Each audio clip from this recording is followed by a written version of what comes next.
Cette semaine, la fine équipe d'ORLM vous emmène à la découverte des dernières avancées en matière de télé connectée en compagnie de Jérôme Serror de Canal+. Cupertino faisait office de précurseur avec l'Apple TV avant de se faire voler la vedette par la Chromecast ou encore la Xbox One. La pomme a-t-elle définitivement raté le coche? Débat! Bonjour à tous, je suis très heureux de vous retrouver pour cette édition de RLM consacrée au futur de la télé. Et avec pour débattre avec nous cette semaine, avec moi en plateau, Paul Rony, l'anthropologue du Mac, mais aussi le Benjamin de cette émission. Bonjour Paul. Bonjour Olivier, ça va? Ça va bien, on va parler de plein de choses. L'Apple TV qui nous a amené tout le matériel nécessaire. Alors là, ce soir, on a absolument tout ce qu'il nous faut pour parler de tout ce qu'il y a au niveau de la télé connectée en ce moment. Et des concurrents de l'Apple TV. Autre chroniqueur, autre habitué d'en refait le Mac, un historique. Monsieur X est ancien responsable d'Apple qui avance, comment dire, visage masqué. Bonjour Monsieur X, comment ça va? Bonsoir Olivier, écoute, ça va très bien. Je suis ravi de faire une nouvelle émission sur l'Apple TV, même si j'en crois ma fille de 16 ans qui doit regarder la télé peut-être 10 minutes par semaine. Je me demande si c'est pas un combat d'arrière-garde en fait. Oui, peut-être que l'avenir de la télé se fera aussi sur le web, mais ça reste encore des programmes, peu importe le support sur lequel on va la regarder, mais n'allons pas trop vite, on aura l'occasion d'en débattre aujourd'hui. Autre historique, autre habitué d'en refait le Mac, Julien Gel, le rédacteur en chef de Cubic qui était en duplex depuis la rédaction de Cubic à Lyon. Bonjour Julien. Bonjour Olivier, tu vas bien depuis la semaine dernière? Oui, ça va bien, je te remercie. Et apparemment, tu as soigné ta connexion ce soir en étant en HD, c'est formidable. Ouais, merci, on a acheté un peu de bande passante, mais on n'est pas sûr encore que ça passe comme il faut. Voilà, écoute, c'est bien, tu feras une note de frais. Merci Julien. Autre historique, la touche charme de cette émission, mais également, comment dire, la blogueuse en chef de cette émission, à savoir Fanny de fannysparty.com et de Melty.fr. Fanny qui est en déplacement. Tu es où Fanny? Eh bien, écoute, je suis à l'aéroport de Nice et je ne vais pas tarder en direction de Monaco pour le Samsung Forum. Voilà, donc voilà, on a pu s'appeler On refait le Mac. On est vraiment agnostique ce soir. Écoute, tu prends la parole quand tu veux, sois bien attentive. Et puis la 4G, c'est formidable, ça marche quasiment partout. Voilà, je vais essayer de ne pas vous perdre, surtout pendant le trajet en bus. Mais ouais. J'essaie d'être avec vous tout au long de la soirée. Bien, à tout de suite Fanny. Et vous l'avez déjà vu dans cette émission, c'est un autre partenaire média dans Refait le Mac. Il s'agit d'Alexandre Collot de Belgium iPhone qui est en duplex de Bruxelles. Bonjour Alexandre. Bonjour Olivier, eh bien, je suis ravi d'être de nouveau avec vous ce soir pour évoquer ce super sujet qu'est l'Apple TV. Merci Alexandre. On va beaucoup parler d'une chaîne française ce soir, en tout cas. Il s'agit de Canal+, avec son directeur produits et services, à savoir Jérôme Serror, qui est entre autres le papa de l'application MyCanal. Bonjour Jérôme. Bonjour Olivier et merci pour cette invitation. Bonjour à tous. On va essayer ce soir un petit peu de tresser le portrait de la télé de demain. Tu es là également parce que tu as participé au portage de l'application MyCanal Play sur l'Apple TV. Tout à fait. Ça s'est passé il y a quasiment 2 ans maintenant et on est allé jusqu'à Cupertino pour négocier avec EDQ et on en parlera tout à l'heure. Oui, donc c'est l'une des rares applications d'une chaîne française, si ce n'est la seule. C'est la seule. Disponible sur Apple TV, donc on essaiera de comprendre et qui est bien passé un témoin privilégié pour expliquer un petit peu pourquoi Apple a éventuellement raté le virage de la télé. Mais avant de rentrer dans le vif du débat, on va commencer tout de suite par le chiffre de la semaine. Eh bien, ce soir, Olivier, le chiffre de la semaine, c'est un chiffre exceptionnel puisqu'on va parler de 73 millions de dollars. C'est ce qui a touché Angela Ahrendts, l'ancienne PDG de Burberry, à son arrivée chez Apple. Une très belle enveloppe que lui a donnée Tim Cook pour la récompenser de son arrivée à Cupertino. On va essayer de comprendre un peu comment ça s'est passé et comment elle se place par rapport aux autres cadres de chez Apple. Alors, roulement de tambour, Angela Ahrendts, alors vous le voyez ici, Angela Ahrendts est ici, 73 millions de dollars. Tim Cook, c'est la colonne la plus basse.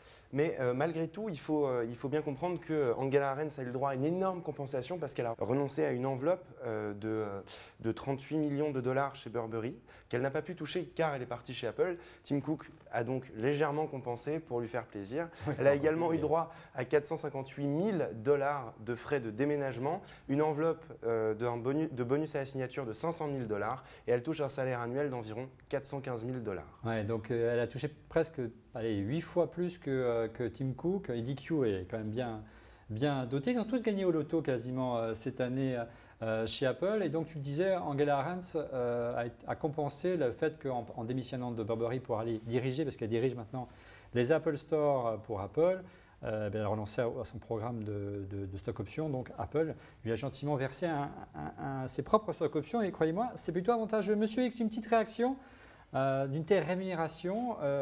Cette année, les dirigeants d'Apple, comme je le disais en préambule, ont gagné tout sur l'auto, hein, c'est moins qu'on puisse dire. Oui, clairement, écoute, ça donne le vertige. Moi, comme je dis, une bouteille de vin au-delà de 100 euros, je sais plus ce que c'est. Et un salaire à ce niveau-là, non plus, mais tant mieux pour elle. Hein.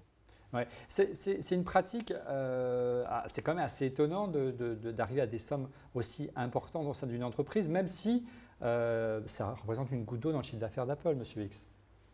Oui, clairement.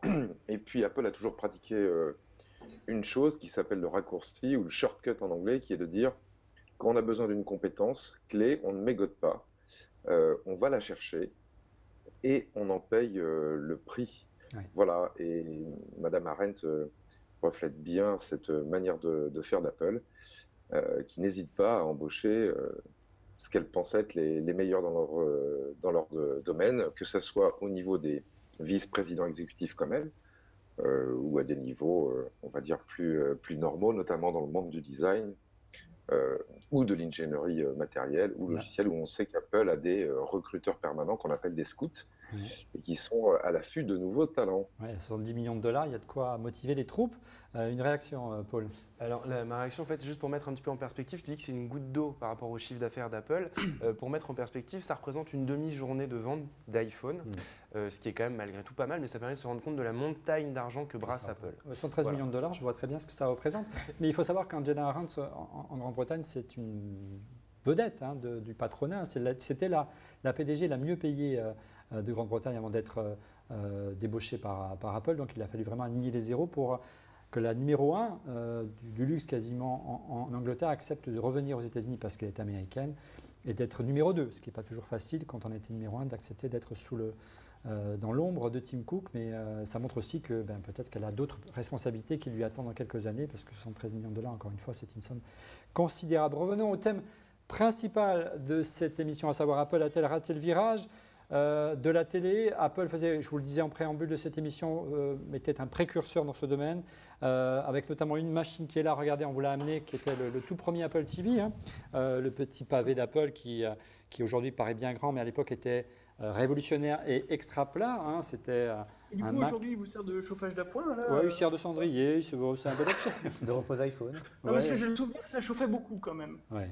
Et c'était à l'époque en tout cas une sorte de Mac reconditionné avec une interface simplifiée qu'on posait dans le salon qui permettait d'avoir tout son contenu multimédia à l'image d'un iPod pour diffuser ses vidéos, ses podcasts, ses musiques dans le salon.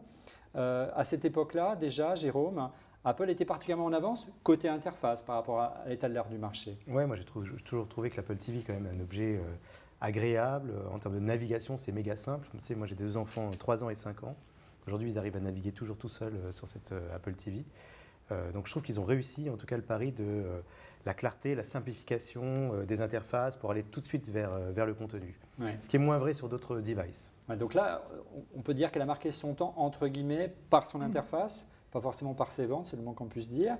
Ouais. Et très rapidement, Paul, Apple a revu sa copie avec la 2e génération d'Apple TV. Alors la 2e génération d'Apple TV que nous avons ici, c'est un... Qu'on utilise ce soir, ouais. Qu'on utilise ce soir, c'est un petit boîtier noir en fait, et qui, Apple a pris un grand virage, puisqu'en fait, c'est plus du tout ce boîtier gris qui contient à peu près, qui contenait un processeur Intel, très bas en fréquence, mais qui en fait était plus proche du Mac Mini que de l'iPod. Là, l'Apple TV, le petit bloc que l'on connaît aujourd'hui, c'est le même processeur que l'iPad, c'est 8 Go de mémoire juste pour faire du cache, c'est 1 Go de RAM, enfin, c'est des spécifications d'appareils iOS. C'est pour ça d'ailleurs qu'on a beaucoup de mal à comprendre quand il y a un décalage de fonction entre les appareils iOS et l'Apple TV. Ouais, on s'attendait à beaucoup de choses autour de cette Apple TV 2e génération lorsque Steve Jobs himself l'a présenté en 2010, lorsqu'il a annoncé qu'il était motorisé par la même architecture que l'iPhone et l'iPad, et puis surtout qu'il était motorisé par iOS. On s'attendait à voir arriver un App Store, Julien, et cet App Store, il n'est jamais arrivé concrètement à d'autres devices, Julien.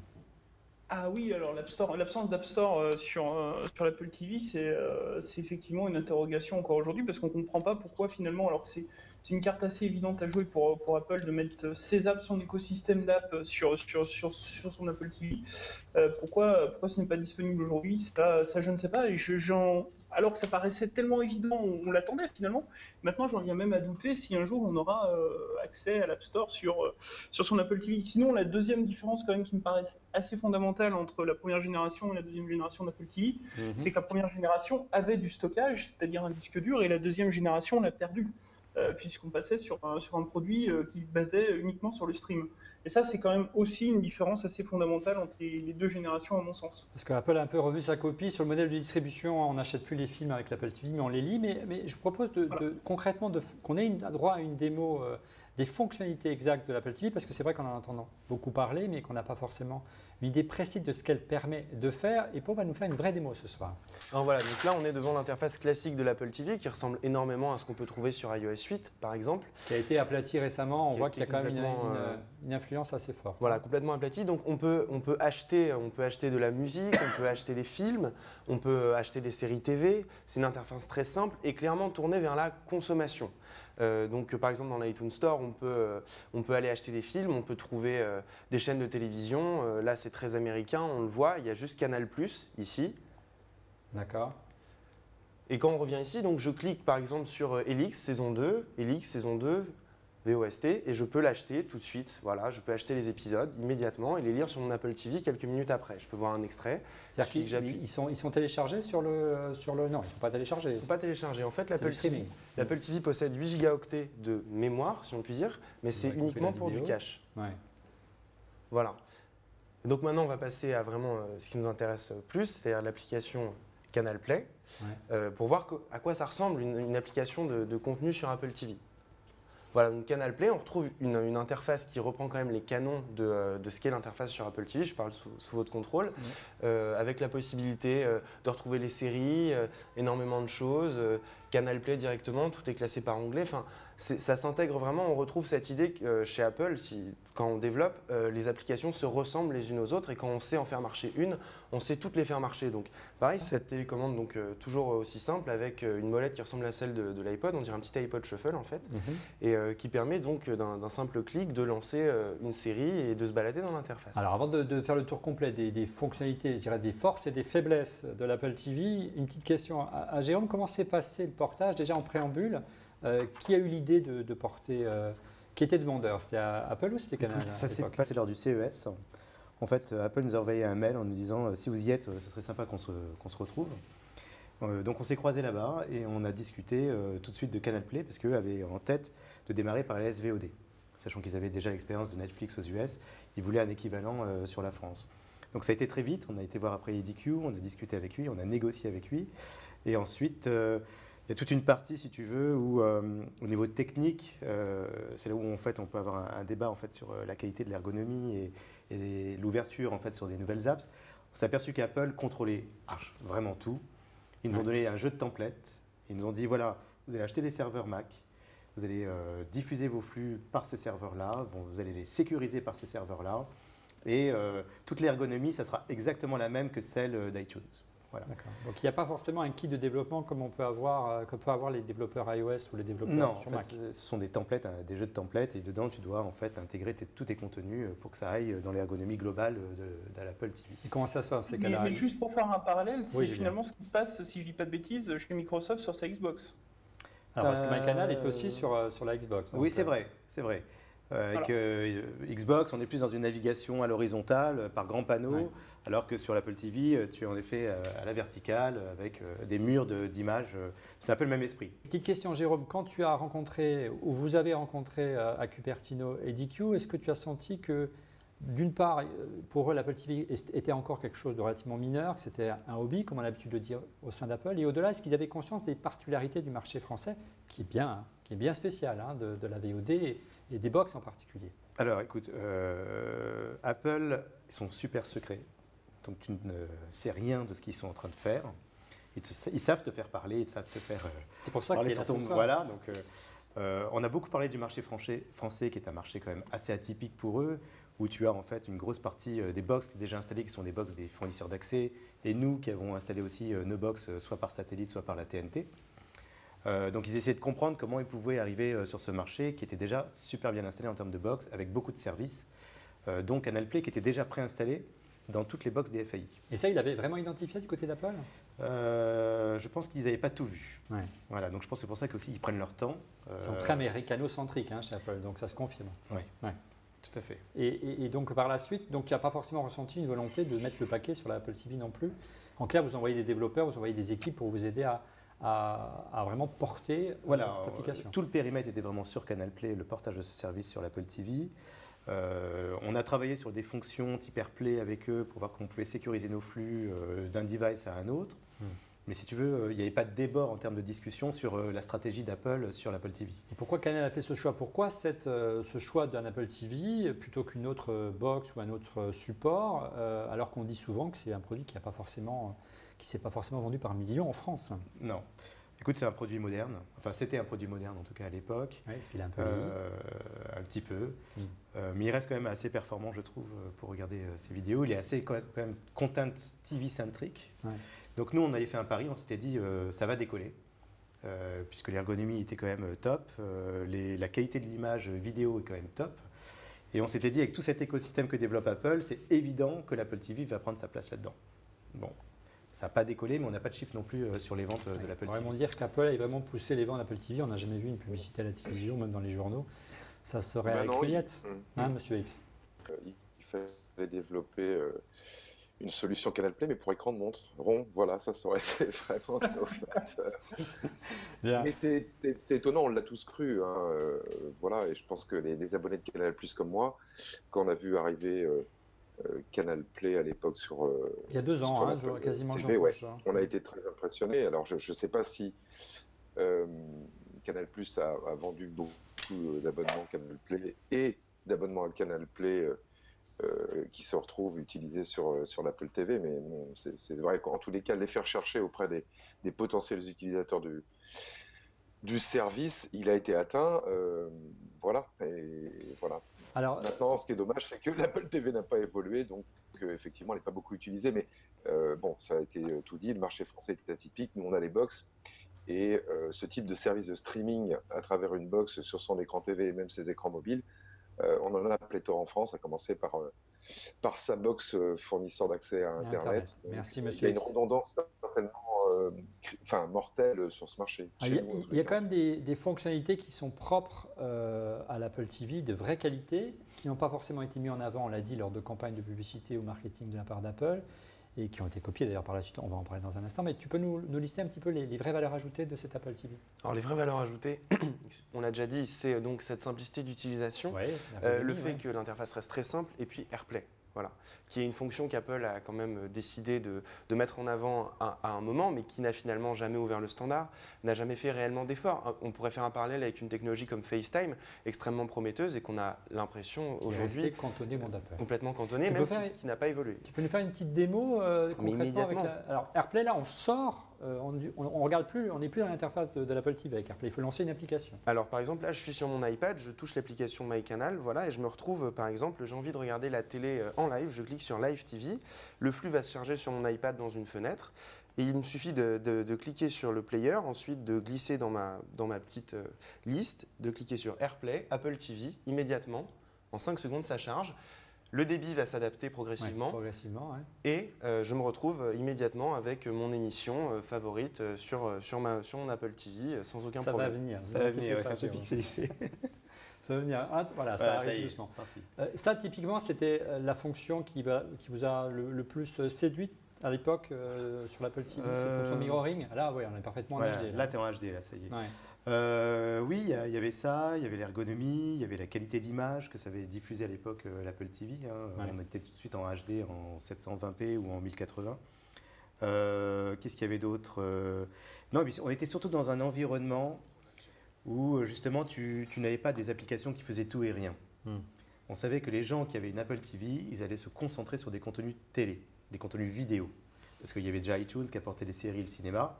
Et il manquait justement une extension à tout ça avec un service de SVOD pour avoir énormément de contenu dans cette Apple TV. Donc on avait notre place. Ouais, alors c'est vrai, on s'attendait logiquement à celui que je disais à la prochaine étape, que d'abord que Apple vende des camions d'Apple TV en France, ce qui n'a pas forcément été le cas. Est-ce qu'il y a d'autres projets autour de l'Apple TV au sein du groupe Canal? On pense notamment à l'arrivée de MyCanal sur l'Apple TV. Écoute, MyCanal est déjà complètement compatible avec l'Apple TV puisqu'on a la fonction AirPlay, que ce soit sur le live, la catch-up. On est en cours de discussion avec Apple sur le reste. Je ne peux pas t'en dire plus pour l'instant, mais on attend nous aussi que l'Apple TV se vende un peu plus. Se rendre un peu plus et se renouvelle peut-être un peu plus. Un petit peu aussi. On va en parler. Pour porter l'application. Surtout qu'entre-temps, des concurrents sérieux sont arrivés qui reprenaient certaines fonctions stars de l'Apple TV.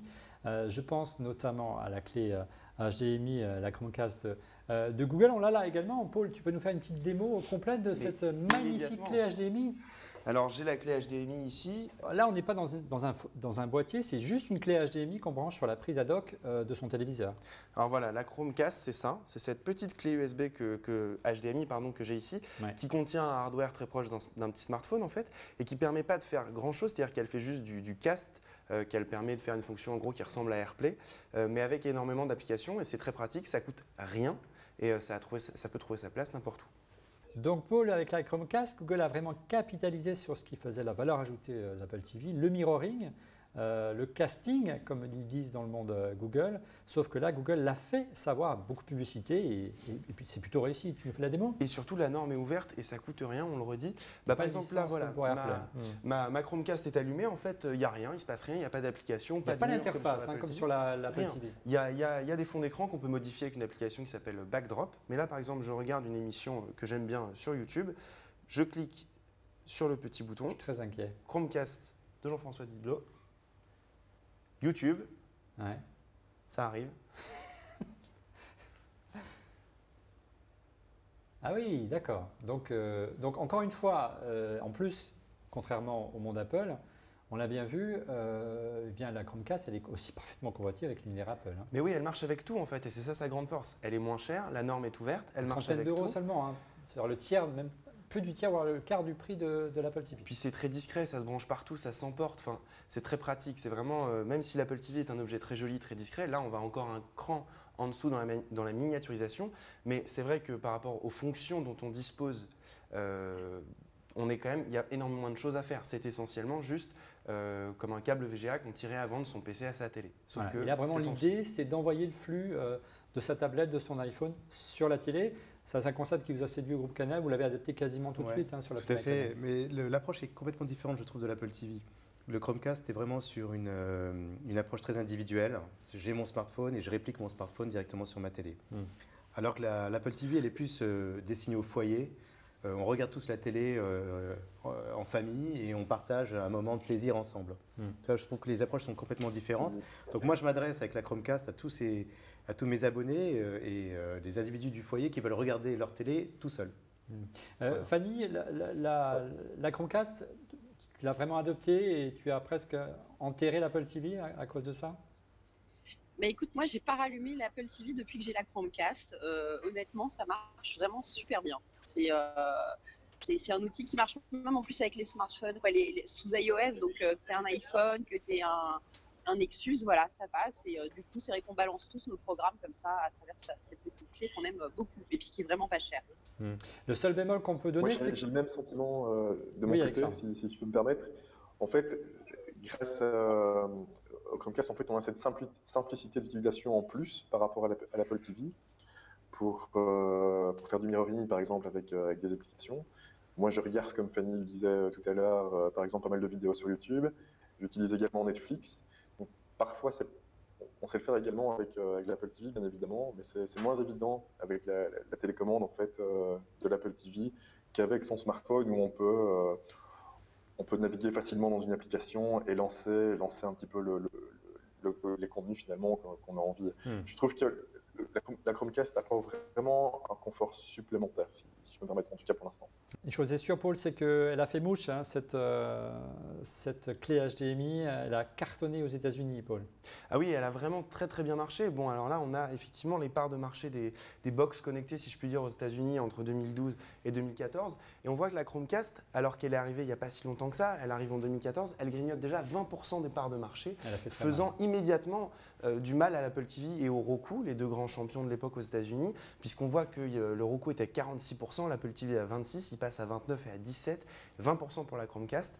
Alors on pourrait arguer que ce n'est pas tout à fait la même catégorie de produits, le même fonctionnement, mais malgré tout, c'est un objet qui rend les mêmes services globalement aux utilisateurs et qui a su vraiment se faire une place. Ouais. On a une idée un petit peu par rapport aux usages que vous avez de vos abonnés avec l'application MyCanal, de ce que représente la Chromecast par rapport à l'Apple TV parmi vos utilisateurs? On a très peu de chiffres, en fait, on a très peu de retours. Ce qu'on voit, c'est surtout les avis qu'on a sur l'App Store. Ouais. On a en fait une communauté de fans autour de la clé Chromecast ou d'autres sur l'AirPlay avec l'Apple TV. Mais on n'a pas de stats réels sur la conso en Chromecast uniquement. Ça a ouvert l'appétit de Google. Elle est loin d'être assouvie, cet appétit, puisque Google a décidé d'aller plus loin avec un produit plus abouti qui est plus peut-être dans la philosophie de l'Apple TV, un petit boîtier qu'on branche également sur la télé. C'est le Nexus Player de Google qui n'est pas encore disponible en France, donc c'est pour ça qu'on ne peut pas vous le présenter ce soir. Mais la philosophie n'est pas si éloignée et quelque part, elle intègre tout ce que la rumeur annonçait ces dernières années et qui devait arriver dans l'Apple TV, eh bien, est arrivé dans la Nexus Player. Paul, tu peux nous en dire un petit mot? Alors la Nexus Player, c'est une petite box à la manière de l'Apple TV, sauf qu'elle est ronde, voilà, on dirait un petit palais de hockey, ce qu'on voit derrière moi. Elle intègre un App Store, ce qui est une grande nouveauté. On peut lui acheter une manette de jeu, compagnon.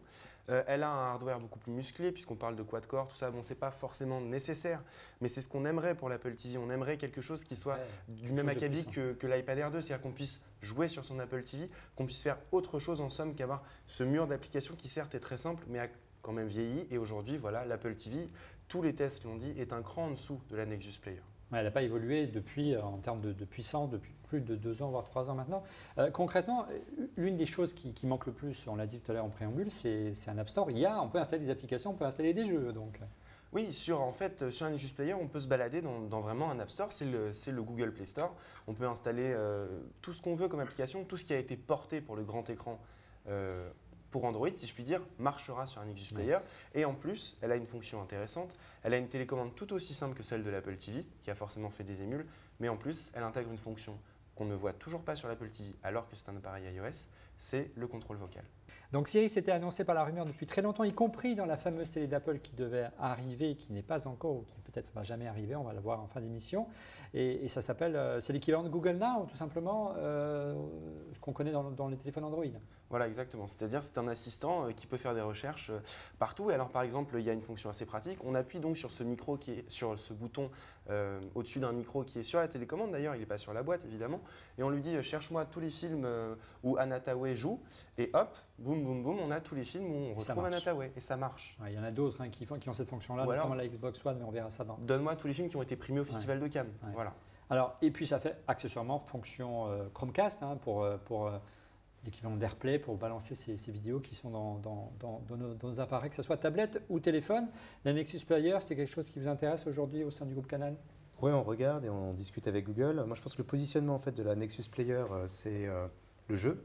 J'ai l'impression que c'est vraiment une micro-console de jeu qui va rivaliser, surtout sur le casual gaming, avec les grosses consoles de jeu. C'est aussi pour eux le moyen de pousser Android TV. Tu sais qu'aujourd'hui, le nouveau standard. Donc c'est un seul système maintenant qui est le Lollipop qu'on trouve sur son smartphone, sa tablette et maintenant sur sa télé. Donc c'est ça qu'ils cherchent en fait à créer en termes d'écosystème avec une communauté de développeurs qui pourront développer pour une application, enfin pour un device ou pour un autre.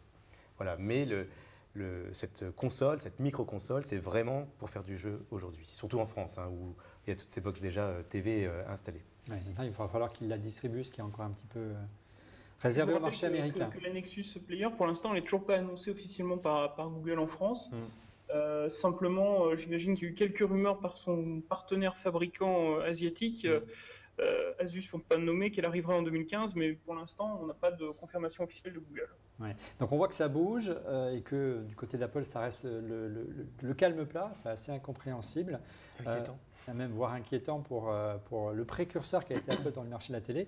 On va voir qu'il y a d'autres prétendants et d'autres gens qui essayent d'autres constructeurs qui essaient de révolutionner la télé. Mais avant d'en parler, on va passer d'abord au buzomètre de la semaine. Alors Paul, quels sont les classements des rumeurs qui ont buzzé cette semaine autour du monde Apple ? Eh ben alors cette semaine, on a eu de la chance parce que juste avant qu'on rentre sur le plateau, il y a une rumeur qui est tombée. C'est pas possible. Et elle est donc en première place. Et elle a permis au MacBook Air Retina qui était vraiment tombé au bas du classement de remonter tout en haut. C'est une rumeur qui a été publiée par Mac Génération. C'est celle d'un event fin février de la part d'Apple. On avait parié dessus. Pour le moment, je gagne. Donc ce serait un event le 24 février qui permettrait en fait à Apple de remettre un gros coup de com' sur l'Apple Watch, de lancer un nouveau MacBook Air qui serait commercialisé dans la foulée et après d'avoir le terrain libre jusqu'à la WWDC pour s'intéresser à cette fameuse montre qui arrive, comme on le sait maintenant, début avril visiblement. Donc ça, on va le savoir très vite, hein, c'est dans 3 semaines. Donc on aura l'invitation d'ici une dizaine de jours, donc on pourra vous répondre et vous donner si cette rumeur est pertinente ou pas. Deuxième rumeur dans le classement du Busomètre cette semaine. La deuxième rumeur, c'est une rumeur qui a été publiée par 9to5Mac et qui a été reprise par tout le monde. C'est que pour l'Apple Watch, en tout cas pour l'Apple Watch Edition, le modèle en or, le plus cher, il y aurait des coffres dans les Apple Store. Donc c'est peut-être là qu'Angela Arendt intervient, puisque ce seraient des coffres faits sur mesure, équipés de chargeurs et qui révolutionneraient les techniques de vente pratiquées en Apple Store. Non. Bon, admettons. Non, bien, mais sans blague, c'est un changement pour Apple. Visiblement, voilà, il y aurait des coffres forts dans les Apple Store. J'ai une prochaine rumeur franco-française pour vous sur les Apple Store. Comment ça va se passer pour les poinçons, puisque la montre est en or? Et est-ce qu'ils vont tenir un livre de police comme les oblige le code des douanes, un vieil héritage du code Napoléon? Parce que comme ça pourrait vous faire des rumeurs pour les 3 prochains numéros. Ouais, c'est clair. Alors, un livre de police dans un Apple Store, personnellement, je voudrais voir ça parce que ça doit être absolument quelque chose. On doit noter à chaque fois. Alors, oulala, j'ai reçu 130 Apple Watch en or, 18 carats, machin, j'en ai vendu 12. Ça doit être terrible. Très bien. Ma rumeur suivante, Paul.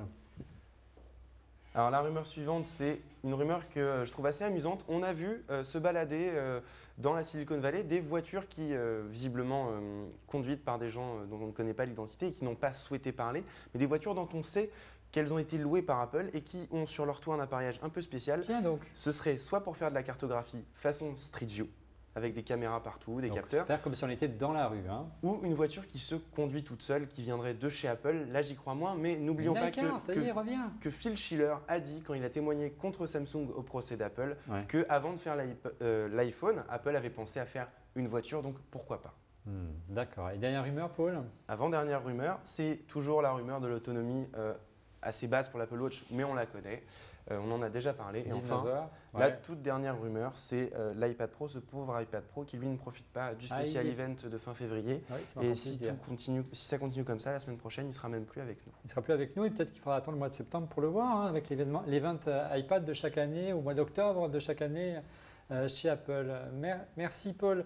On va revenir au sujet principal, à savoir la télévision, et un dernier acteur qui a beaucoup d'ambition et qui a essayé à sa manière de faire évoluer les choses, de connecter la télé à Internet et lui apporter de l'interactivité. C'est Microsoft qui est un habitué de ce milieu avec les consoles de jeux vidéo et sa dernière génération, la Xbox One. On en a une en plateau. Paul, tu peux nous faire une petite démo, nous expliquer un petit peu la valeur ajoutée de cette Xbox. Ce qu'on a trouvé remarquable en préparant cette émission, Paul, c'est qu'il y a une possibilité de synchroniser la Xbox avec vos programmes, c'est-à-dire que vous n'avez pas besoin de passer, comme est en train de faire là en background Paul pendant que je parle, d'une HDMI à l'autre sur votre télé. Vous récupérez le flux de la télé dans l'interface de la Xbox qui accessoirement se pilote intégralement à la voix, ce qui est plutôt agréable. Tu peux nous faire une démo, mon cher Paul? Alors je vais vous faire une démo. Bon, je vais peut-être pas pouvoir tout faire à la voix parce qu'il y a un petit peu de bruit ambiant et tout et ça marche pas encore top. Alors la fameuse fonction dont tu as parlé, c'est One Guide. C'est une fonction en fait quand tu as Freebox, tu as 2 prises HDMI sur la Xbox, une prise HDMI in, une prise HDMI out. La out c'est pour aller se brancher à ta télé, la in c'est pour brancher ta Freebox à ta Xbox One. Freebox ou une autre box. Ou une autre box, par exemple. Ou Livebox, et ta Xbox One va en fait récupérer ce qui se passe dans ta Freebox. Et on a cette fameuse fonctionnalité One Guide, qui est en fait un programme télé interactif, où on peut voir absolument tout ce qui se passe à la télé. Là, je sais que par exemple, le 19-20 est en cours sur France 3, que le Grand Journal est en cours sur Canal+, et il me suffit d'appuyer, et je vais pouvoir accéder au programme. C'est-à-dire que le programme, il n'est pas dans la Xbox, mais il est récupéré sur la box ADSL. Il passe dans la Xbox. Et il y a l'association qui est en cours. Ça, concrètement, en préambule de cette émission, il y a quelques jours lorsqu'on discutait lors d'une interview qu'on avait fait ensemble, cette vision-là de la télé, c'est vraiment l'avenir selon vous pour le groupe Canal, cette manière d'interagir entre les différents appareils dans le salon? Écoute, déjà là, Plugger, en fait, quand ça marche. Plugger la Xbox sur un décodeur existant, moi, j'y crois pas. Ouais. Je pense que c'est comme ça que Google s'est planté avec sa Google TV. Bon, ça mérite d'être clair. Voilà. Par contre, la diffusion de la télé par l'OTT, donc par l'Internet, moi j'y crois beaucoup plus, puisqu'on l'a lancé depuis pas mal d'années maintenant. C'est-à-dire qu'on n'a plus besoin de décodeur. Tu n'as plus besoin de décodeur. Ta Xbox est autonome dès qu'elle est connectée à Internet et tu peux récupérer, en fait, tu peux voir tous tes flux en direct. On regarde les chaînes Canal+ directement sur sa Xbox. Donc fini les tracas de branchement d'un décodeur avec sa Xbox ou de sa Google TV. Là, tu vas directement dans l'application Canal et tu as accès à toutes les chaînes de Canal+ et de CanalSat. Donc, tu as à peu près 150 chaînes qui sont disponibles aujourd'hui. C'est ce qu'on voit là actuellement. Voilà, en qualité HD. Si tu vas sur Canal+, tu vas voir qu'on a intégré des nouvelles fonctions assez sympas qu'on appelle de start-over, de reprise du direct, où en fait tu démarres sur la chaîne en direct. Donc on attend quelques secondes que ça. Voilà, donc là tu vas monter en HD très vite. Tu cliques sur le bouton revoir. Tu sélectionnes le bouton revoir et là, tu as une timeline qui t'affiche en fait tout ce qui a été diffusé 8 heures avant que tu es en train de regarder. Et tu peux démarrer par exemple Captain America en cliquant dessus et le film va démarrer pile poil à la première image. Ouais, donc là, véritablement, on voit véritablement la valeur ajoutée que représente la télé connectée. Exactement. Les constructeurs nous disent souvent qu'ils ont du mal à pousser les gens à connecter leur télé sur l'Internet, puisqu'il y a très peu finalement de télé connectées qui sont branchées sur l'Internet. On achète une télé connectée pour avoir un écran plat dans le salon. Là, on matérialise vraiment la valeur ajoutée d'avoir une télé connectée. Julien, une réaction. On sait que tu es un grand fan de Microsoft et des Xbox en particulier. C'est une fonctionnalité très intéressante, mais au-delà, les différentes fonctions propres à la télé et de la Xbox, qu'est-ce que tu en penses toi personnellement ? Moi, je rejoins ce qui a été dit sur le côté on branche un décodeur. Tu t'allumes un décodeur pour allumer une console, pour allumer une télé, à la fin, ça n'a pas d'intérêt. Ce qui est intéressant sur Xbox One, c'est notamment en fonction de l'opérateur, c'est que par exemple Orange propose une application de télé pour Xbox 360 et Xbox One. Et cette application télé que tu télécharges sur le store de Microsoft, elle te propose l'ensemble du flux télé d'Orange. Auquel tu as accès, et ce qui te permet justement de multiplier chez toi les décodeurs sans nécessairement repayer d'ailleurs de suppléments d'abonnement. Et ça, moi, je crois beaucoup plus à effectivement une diffusion comme ça. Alors certes, c'est, comment dirais-je, piloté par l'opérateur, du coup, ce qui aime peut-être pas trop les chaînes de télé, mais au final, pour l'utilisateur, c'est assez sympa. À noter que sur la Xbox One, il y a d'autres options. Il y a un tuner TNT USB optionnel que tu peux acheter, qui te permet justement de te passer du branchement du décodeur. Tu branches le tuner TNT, tu as une antenne et bim, tu reçois tes chaînes râteaux sur la Xbox One. Donc il y a pas mal d'efforts qui ont été faits par Microsoft. Et d'ailleurs, des efforts en termes d'ergonomie, notamment. L'interface, on l'a dit, mais aussi. Ergonomie, utilisation, ça, il n'y a pas de souci. Mais d'ailleurs, Microsoft n'en est pas à son coup d'essai parce que là, on se focus beaucoup sur la Xbox. Il ne faut pas oublier que Microsoft, c'est quand même les gens qui ont fait Windows Media Center et qu'en 2006, on arrête de plaisanter, mon cher. Non, je plaisante pas. En 2006, quand la TV est sortie et que c'était une vraie innovation à l'époque. En face, il y avait des PC Media Center chez HP que tu pouvais mettre dans ton salon. Alors effectivement, ça a été un flop commercial. Je te le fais pas dire. Mais légèrement plus gros que ça. Comment dire, c'est une tour qui faisait à peu près 1 mètre de haut. Mais oui, bon, allons-y, on va la mettre dans le salon. Tu avais des PC HP qui s'intégraient dans ton environnement Wi-Fi. Bon, tu n'avais plus d'environnement après. Mais... Ça n'a pas marché. Mais en tout cas, Microsoft, on n'est pas à son coup d'essai. Maintenant, il y a quand même des fonctions qui manquent sur la One en termes de télé. Je crois qu'on ne peut toujours pas enregistrer les programmes qu'on peut regarder. Donc même en achetant par exemple ton décodeur TNT, enfin ton dongle TNT Xbox, tu peux pas enregistrer les programmes qui arrivent, ce qui est un peu dommage. C'est peut-être une fonction manquante du guide. Alors, on voit que tout le monde n'est pas d'accord sur la valeur ajoutée que peut apporter la Xbox pour un utilisateur et un fan de télé. Tu peux nous faire une démo et nous mettre un petit peu l'eau à la bouche, s'il te plaît, Paul ? Alors pour la démo, ça va être un peu compliqué. Tout à l'heure, quand il y avait un peu plus d'espace, tout ça, on pouvait s'amuser avec Kinect, lui parler et tout. Il y a trop de monde autour de la table. Ce que je trouve assez génial avec cette console, en fait, c'est que du fond de ton canapé, tu dis Xbox démarrer, elle démarre. Tu lui dis Xbox aller à Canal+, elle t'envoie sur Canal+. Tu bouges, tu peux prendre les tuiles, tu te mets devant Kinect, tu prends les tuiles, tu fais défiler. Enfin, c'est un système d'interaction vraiment intéressant. Alors oui, effectivement, Julien n'a pas tort. Allumer un décodeur pour allumer une console qui allume une télé, c'est pas forcément ce qu'il y a de plus ergonomique. Mais malgré tout, c'est un système qui propose quelque chose de réellement nouveau. Microsoft a proposé en plus une console qui permet de tout faire. Il y a un lecteur Blu-ray, il y a un disque dur. Effectivement, il lui manque beaucoup de fonctionnalités, mais c'est une approche qui, moi, me paraît être la plus complète. Si ce n'est pas la plus ergonomique, en tout cas, je trouve que c'est celle qui réunit le plus de qualité aujourd'hui.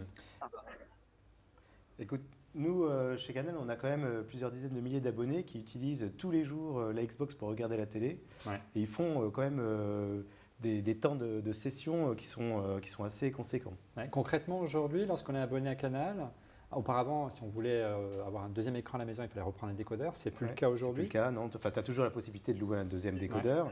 Ou alors, tu as le multi-écran avec MyCanal qui est en fait sur smartphone, tablette, PC, Mac et Xbox. C'est-à-dire plusieurs membres de la même famille peuvent regarder le même programme. Tu as droit en fait à deux streams en simultané, compris dans ton abonnement. En direct stream. En direct.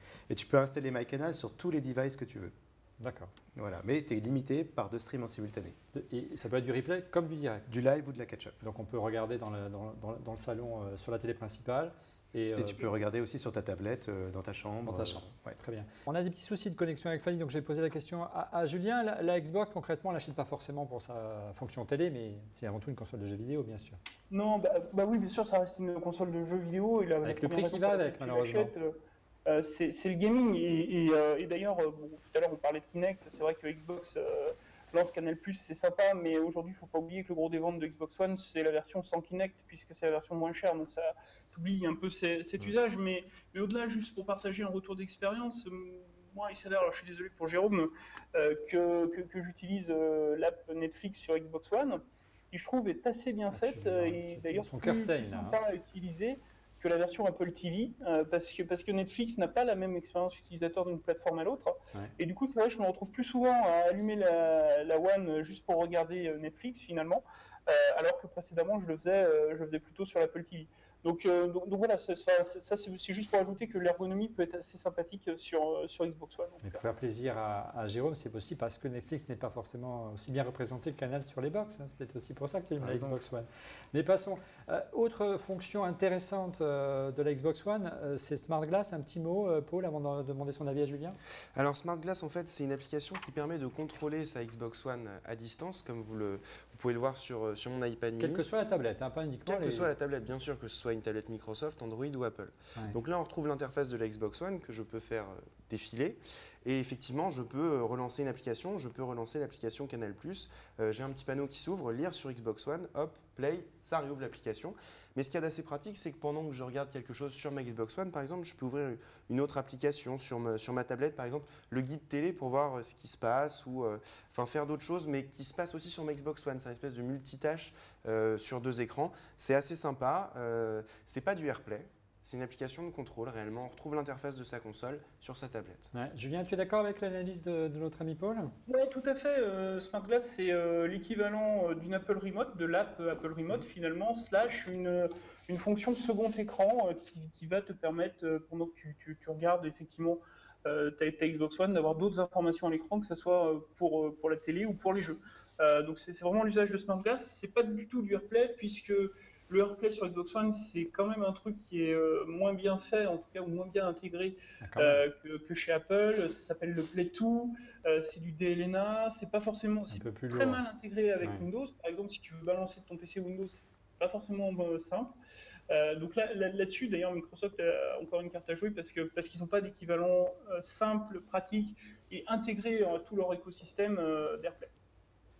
Julien, tu as lâché le mot, le second écran, c'est la grande tendance de la télé connectée. C'est ce qui expliquerait peut-être qu'Apple ait peut-être renoncé, Jérôme, à lancer cette télévision parce qu'on s'est rendu compte que les usages ont beaucoup évolué, que quelque part, les seconds écrans, les iPads, les iPhones à la maison sont venus connecter les télévisions traditionnelles à Internet et apporter ce supplément d'interactivité qu'on cherche depuis le début de cette émission à la télé traditionnelle. Tout à fait. Nous, on a lancé 2 applications chez Canal qui s'appellent Canal Football App et Canal Rugby App, qui te permet en fait, c'est des vraies applications second écran, c'est-à-dire ça t'apporte un complément par rapport à ce que tu regardes sur ta télé.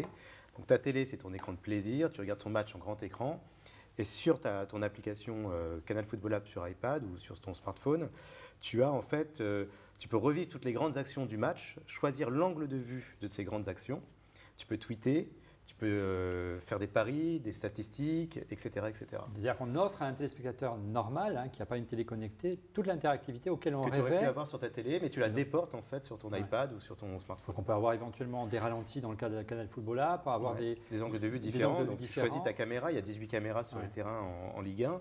Et là, à toi de choisir, c'est toi le réalisateur en fait de ton Là, on matérialise concrètement la télé de demain. Monsieur X, selon vous, est-ce que c'est une raison, quelque part, pour laquelle la télé d'Apple n'est jamais sortie? Ces nouveaux usages qui sont émergés entre-temps, bien après la prédiction de Steve Jobs dans sa biographie qui annonçait l'arrivée d'une télé d'Apple et qui, quelque part, fait que la télé d'Apple est victime de l'iPad et de l'iPhone et des usages sur les seconds écrans. Je crois que ça en rajoute aujourd'hui, Olivier, mais je ne crois pas que ce soit la raison première pour laquelle l'Apple TV n'est pas sortie. Je pense que la raison première, toujours, pour laquelle elle n'est pas sortie, c'est que Apple n'a pas réussi en négociant avec les producteurs de contenu à offrir un service de contenu ou un bouquet de contenu, je ne sais pas comment l'appeler, qui fasse la différence et qui reprenne, parce que c'est les mêmes personnes qui bossent sur l'Apple TV au niveau du contenu que sur iTunes, et on a parlé de iQ, c'est lui. Apple n'a pas réussi à dire, par exemple, depuis mon Apple TV, je vais avoir en exclusivité certains shows de la NHL aux États-Unis, pourquoi pas certaines séries de Canal+ en deuxième diffusion. Donc n'a pas réussi à créer de l'exclusivité, créer un truc qui était génial sur iTunes, qui était le prix unique, et donc avoir une offre très différenciée au niveau des contenus, pour dire, l'Apple TV, même si j'ai une box en France, je la prends quand même si j'ai autre chose aux États-Unis, je la prends quand même. Tout ça parce que je pense que pour Apple, ça a été plus dur de faire des négociations que sur la musique à l'époque, parce que maintenant, Apple ne peut plus se cacher, c'est devenu un monstre. Au-delà, monsieur X, ça veut dire quoi? Ça veut dire qu'Apple cherchait à devenir l'équivalent d'un Canal+ ou d'un Netflix concrètement, et proposer un éventail de services et ses propres chaînes en streaming, en clair, c'est ça? Oui, moi c'est ce que je pense. Je pense que ce qu'avait Apple en tête, c'était plus une solution à la Netflix ou à la Canal Play. Bon, ce qu'on appelle la télé dématérialisée. Je regarde ce que je veux, quand je veux, et maintenant sur l'écran que je veux. C'est ça le gros changement qu'il y a dans la télé aujourd'hui. On a parlé de plein de fonctions, des applis qu'on télécharge, ça fait la différence ou pas, mais la bataille aujourd'hui, si tu prends la France, mais les autres marchés, c'est vrai, c'est Canal Play contre Netflix. Et c'est qui va avoir le plus gros nombre d'utilisateurs le plus rapidement possible, qui va offrir le meilleur catalogue en SD et en HD, parce que les gens, avec des offres comme ça, peuvent non seulement se dire la télé telle qu'on la connaît, je m'en fous sauf pour le 20h, je regarde quand je veux, mais non seulement la télé, mais tout ce qui est DVD et Blu-ray. C'est-à-dire que moi, le jour où Canal Play ou Netflix me dit les 300 DVD et Blu-ray que vous avez, ils sont vraiment tous là disponibles quand vous voulez sur vos écrans et puis en téléchargement, c'est le cas pour Canal Play, je vais me poser la question de savoir si je ne fous pas mes 300 DVD de côté si je ne les revends pas. Donc la bataille, elle est là. Et c'est cette bataille-là, à mon avis, qu'Apple voulait gagner. Ils avaient bien l'idée. Merci, par contre, en termes X. de réalisation, ils l'ont perdu. Merci, monsieur X. Et pour dire que le marché français est quand même assez atypique et compliqué à pénétrer, on voit que Netflix qui est arrivé avec une belle coque, c'est magnifique, toute la performance de l'application et la qualité des flux vidéo, mais tu vois, Canal Play a 600 000 abonnés aujourd'hui et est en train de dépasser les 600 000, il continue de grandir, alors que Netflix reste autour des 200 250 000 abonnés.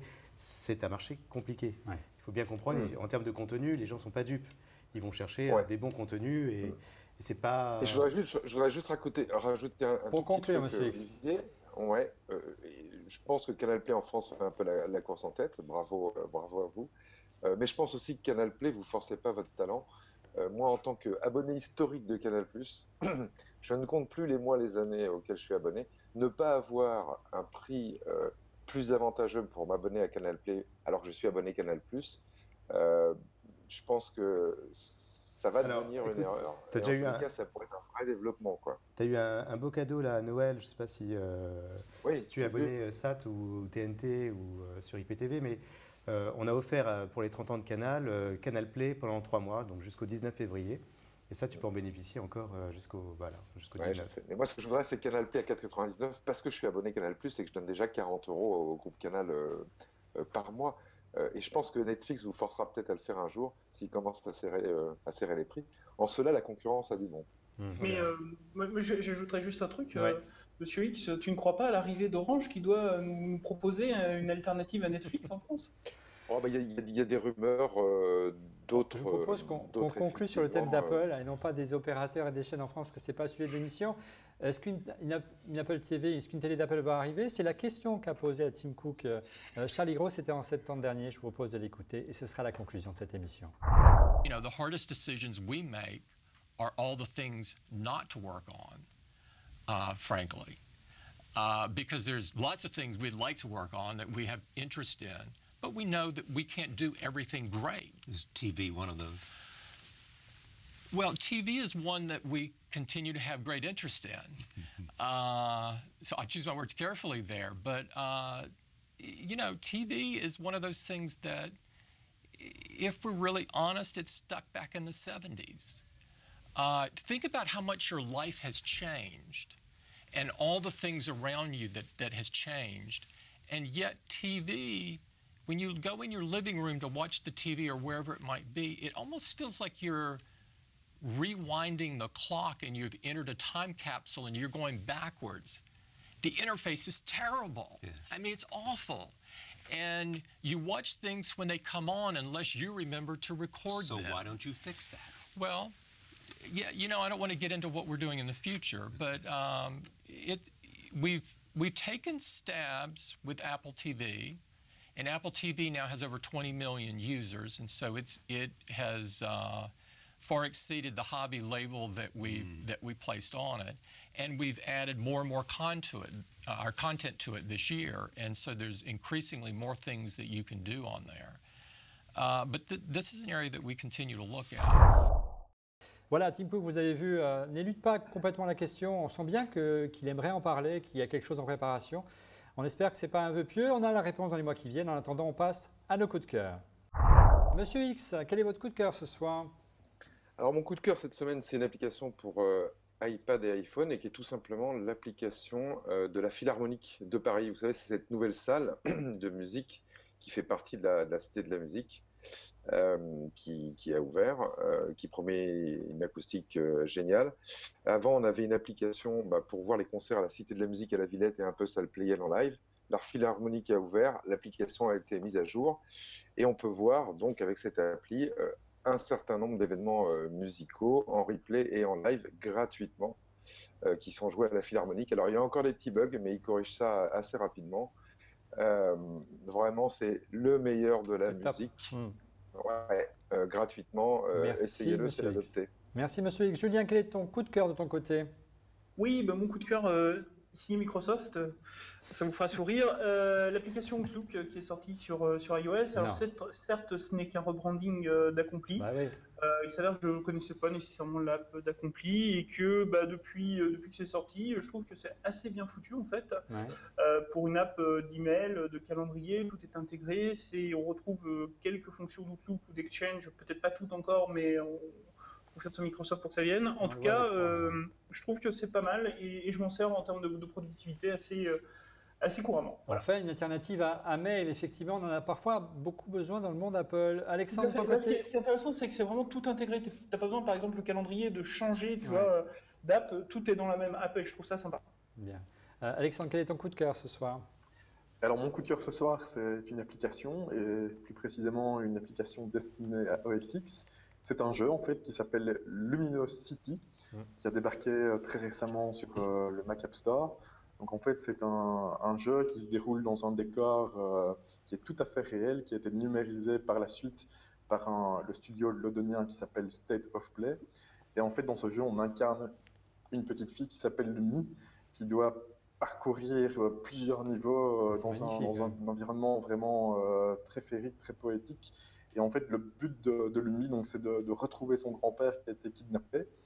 Et voilà, donc elle doit passer de niveau en niveau en résolvant chaque fois des énigmes, parfois faciles, parfois difficiles.